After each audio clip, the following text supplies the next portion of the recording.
retail purchases don't actually start with a campaign. They start much earlier than that, with small signals a customer gives off before they have even made up their mind. And by the time that become an actual purchase decision, they have already compared option, read reviews, and in lot of cases already bought. The brand that was present in that window won the sale. The one still preparing next week's campaign didn't. Welcome to Boardroom Series. Today, we're talking about how retail brands in 2026 are making a shift from reacting to demand to predicting it before it peaks. Customers constantly show intent through what they search and engage with. The problem is most brands still can't act on it while that demand is active. And that lag can be expensive. McKinsey's research put a number on this gap. Traditional forecasting typically works with few variables, while AI driven systems are processing dozens of variables simultaneously search trends, cart behavior, regional patterns, and even local events. And the window to act on that data is narrower than most teams realize. A demand spike at the city level typically plays at over 48 to 72 hours before normalize. If your process takes 3 days to go from insight to published communication, you haven't just been slow, you have missed it entirely. So, what's actually changing in 2026? What's changing is that we are no longer talking about using AI as a one time content tool. We are talking about building a continuous workflow using infrastructure like N10, where the system is actively reading market signals and responding to them without waiting for the team. So instead of all the information sitting in the dashboard, the system actually acts on it. Right. The brand is constantly learning what actually connects rather than assuming it. Traditional forecasting delivers accuracy somewhere in the 60 to 70% range.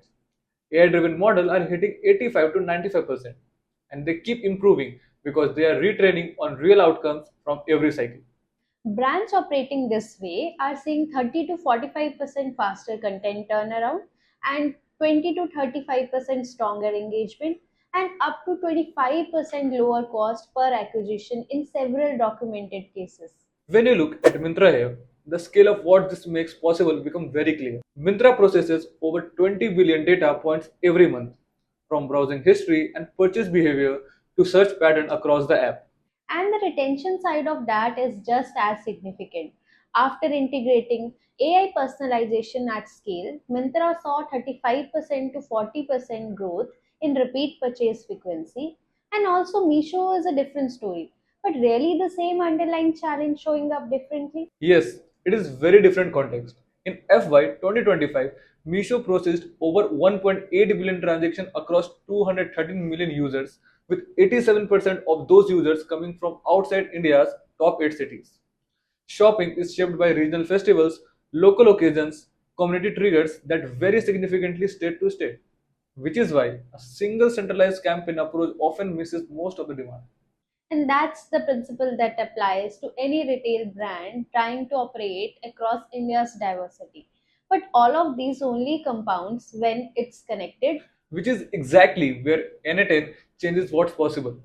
It connects the entire stacks of tools such as analytics, ads, CRM, communication tools into automated decision workflow the team controls. Zara showed what this look at physical retail scale. Under their AI-driven model, 85% of the inventory sell at full price because the system is predicting what demands look like before its peak, not after. At that point, the brand isn't just publishing content on a schedule anymore. It's showing up exactly when the customer's intent is already formed and active. And that's what agentic AI genuinely makes possible for retail right now. Not by replacing the marketing team, but giving them the ability to act on information that was always available and never just fast enough to use. Because when you're operating at that speed, the market stops being something you react to. It becomes something you're already moving with. That's what we explore in the Boardroom series. See you in the next episode.